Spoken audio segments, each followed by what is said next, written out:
Well, it's sitting pretty dirty, but still looks really nice. And I got my intake manifold installed, as well as everything else going back. And just gotta do this, like I said in the story, on Instagram, that I had to do my timing chain cover again, because I had to do the front main seal again, because it's leaking for the second time.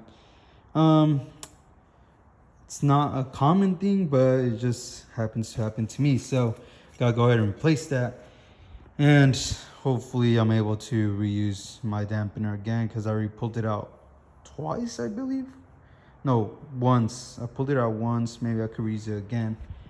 And yeah, so right here I got a 2JZ block, and this is a VVTI one, so it has the weaker rods and possibly the pistons, but I believe it's just the rods are the weaker problem. But luckily, that's my N54. I'm still gonna save it. You know, it still has potential, and my other N54 as well, and my K24 block, and that one needs to go to the junk. I should part out the engine and everything, unless you guys are interested in it. I still haven't pulled it out. I know it shot a rod out because there's a hole in my oil pan, as if you guys noticed, back in the past. And I got an LM753 there, LM753 there, a built LM753 there that surprisingly makes good horsepower numbers for being NA, which is 350 wheel. This is like roughly 430 crank. That's what my tuners said. I think it's just like a 410 horsepower block, but I mean, for being a 5.3, 410 horsepower on lower compression, making around 9 to 1 actually, instead of, I mean, he told me he could go 11 to 1, but I decided to go 9 to 1 just because the boost I'm trying to go for. I'm trying to go turbo, so I went for lower compression on there. If I made 11s to 1, it will probably make a little bit, roughly up to 380, 400 wheel. That's where he stated, because he's done blueprint blocks like that, 11 to 1 compression. And so yeah, this is my next setup that I'm gonna do once. The reason I'm getting my Beamer done, and wasn't planning to get it done, I was really upset by the transmission problem for having the second time of pulling the trans down, and in total 3 times dropping the trans because throwout bearing kept going out. So I'm gonna go ahead and pull that out, and once it's running, and be able to drive it now happily. Damn guys, I don't know how you guys can see this, but that looks so freaking gorgeous. But yeah, this right here, the only thing I'm gonna have to do is push that one there, do the trans mount, and once I do the trans mount, I'll be able to then do my trans tunnel, the firewall. But first I'm gonna do trans tunnel, get that sorted out, pull it out again because I still have to fix some things. I have to go ahead and fully weld my motor mounts on, fully weld my trans mount on, do the firewall, block some areas in the existing block, because so I have a dipstick relocation, which is right there, and this block has its own dipstick location. Excuse me. And I would have to fill it up, and I already figured out how to do it, but I'm just gonna need to fill it up with some weld, and should be good to go. I did buy new stuff for my LS. Actually, I bought, that's my front main seal, but I bought a, where is it at? Yeah, trick flow little coolant setup to do the same thing as this one over here, to make the head steam relief setup. Same, because it has 2 block offs in the back, and this one in the front just has one going like this, so I need to relieve that pressure. So I'm gonna still do the same setup as that one, and probably do an expansion tank. I really love the expansion tank design. I mean, I could do an overflow tank depending on the radiator that I get. But enough talking about that. I should show you my RX7. It also is ready for an LS swap. I'll start to push through on something that looks nice already. Finishing that one, this one, I'll be able to hop onto this one right here. And then, well, once these three are done, and obviously I'm making great progress with this one. I mean, literally not too far away from finishing it up. It does have everything that I need already. It has a Ford 9-inch F100 truck rear end, and it has tubular control arms, um, 4-link setup in the back. It has like the 4 arms, and then it has a cradle on the top.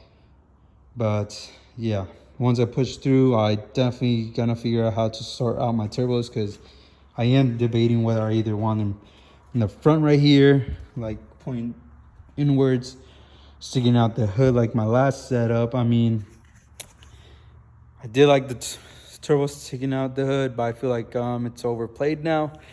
I mean, I did this twin turbo out the hood since 2016. I think I should change the style of it. Also because when it dumped out the hood, I was getting a lot of carbon monoxide poisoning, and it was really bad to the point I kept getting migraines from driving this thing, and then the following day as well. So I don't think I want to go that route. I'm out to see. Definitely with the high rise and accommodating with the twin turbos out the hood would be really nice. But it was really loud, and I used to daily drive this to college and high school. And I mean, I drive the Beamer and with a nice exhaust setup, and I mean, you kind of enjoy the drive a little bit more instead of just being rowdy and loud. I mean, this screams muscle car, so I would only think the right way is to go twin turbos out the hood and just make it all out car. But I'm still debating. I was thinking of deleting the classic old fog lamps or high beams that you would call them in the front, and stick the turbos towards the area where the grill's at, and I think that would be nice too. But it's a work in progress, you guys. Doesn't seem like I'll be done anytime soon. I am hoping that I get finished really quick, or at least before LS Fest, like I said in the story. That'll be really dope. Yeah, so that right there is a neglected wagon, 1971 Datsun 510 wagon. It's a little bit ahead of my time. I do need a lot of equipment for that still, unless I get a subframe in the back to connect the rear end with it, but I'll figure it out soon. But like I said, enough speaking about this. I decided to do something very interesting today, and is get myself another 2JZ. Now, let's go over here. Let me pull down my tailgate first, because I don't want to show you guys my information and my number. Let's see, I don't think it's leaning on it.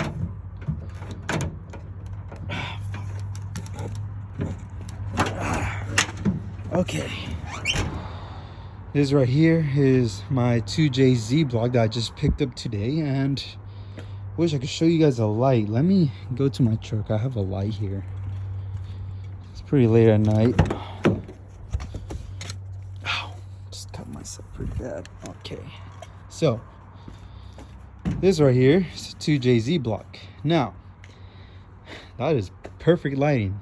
Couldn't ask for a better lighting right there. But this right here is a 2JZ block. As you can see, it has all the components. Now, I bought that 2JZ block over there, and I would gladly rush over there, but right here I'm trying to show you something.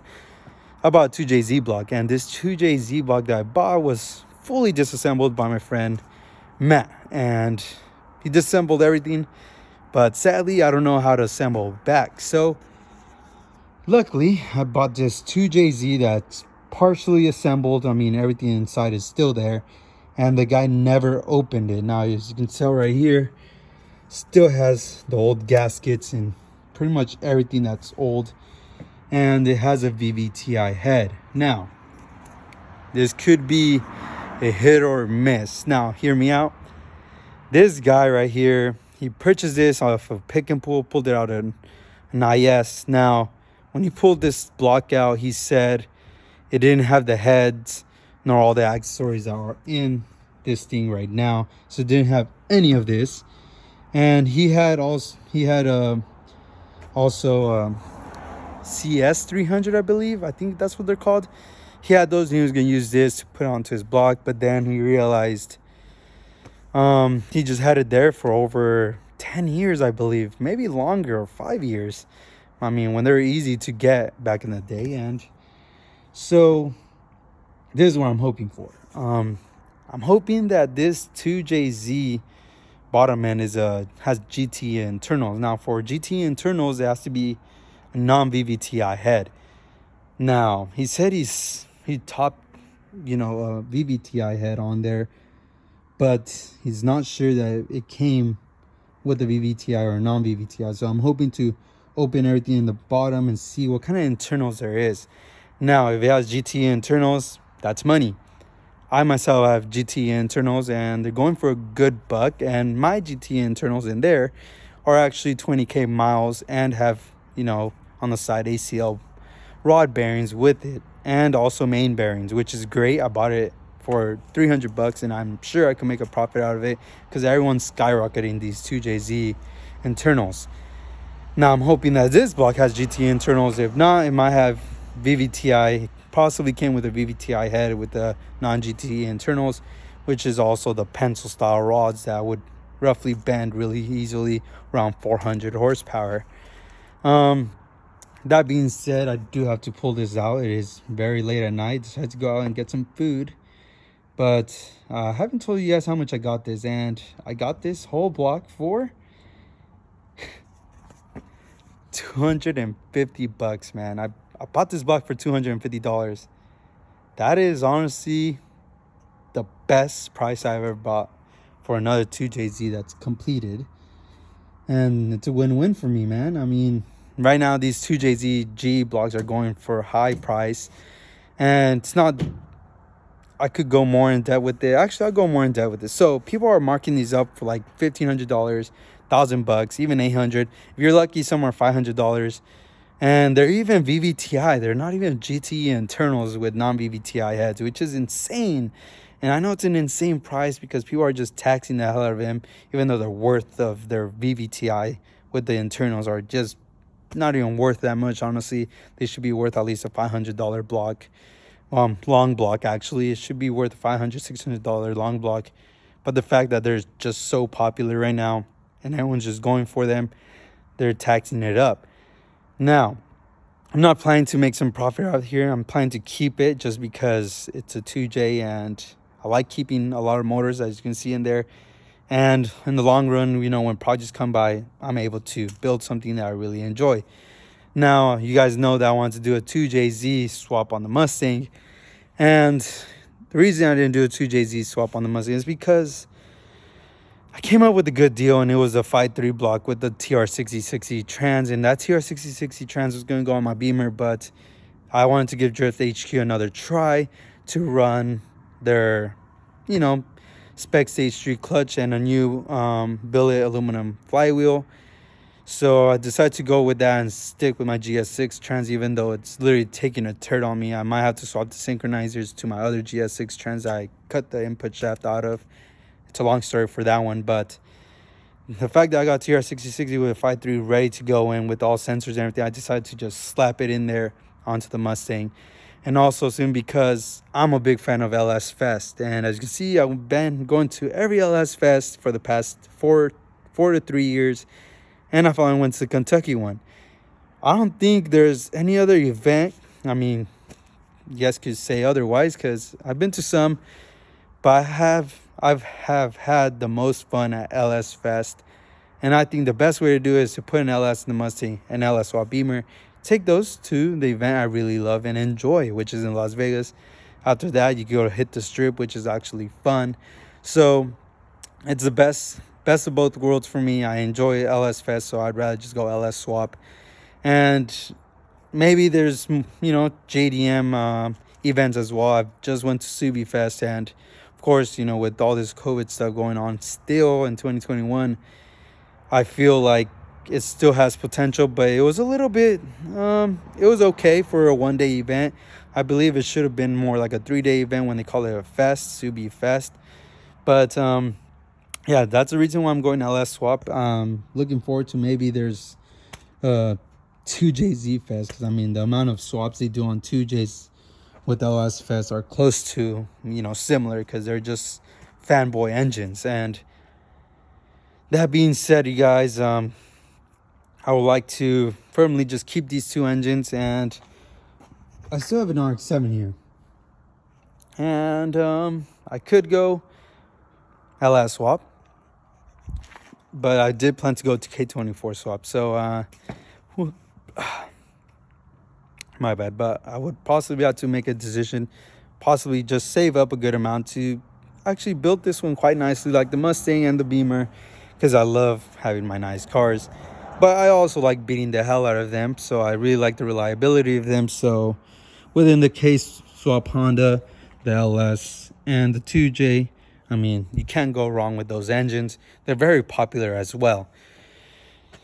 That being said, though, you guys, hope you guys enjoyed the video, and let's see what I can do with this 2J swap or 2JZ, because I do have a 240, and that 240, actually, that 240 is my friend Derek's, and he's been looking for a 1JZ swap with, you know, a 1J is actually pretty cool too, but maybe I'll just toss that 2J on his chassis and make him have fun with it, because he's been looking for a 2JZ for a long time.